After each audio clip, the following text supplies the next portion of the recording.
My name is Angie and I am a Columban lay missionary assigned in Ireland since 1999. This is my 12th year now in Ireland. One of the things that gives me life, and I suppose I can say that sustains me on the mission in Ireland, is the relationship with the people. I think that's the main reason why I am still in the mission, that there's still I feel the connection with the people. And one thing that gives me life is really meeting them.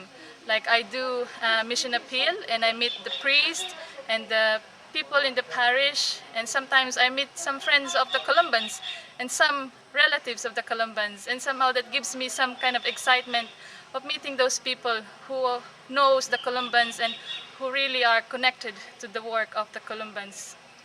So that's somehow gives me encouragement and life that I will continue in Ireland. I believe that all of us are called to something, and I wish to invite all of those who feel that they want to make a difference in their life and they feel that they are called to do something. So I invite you to come and be part of us, of our journey with the Columban mission.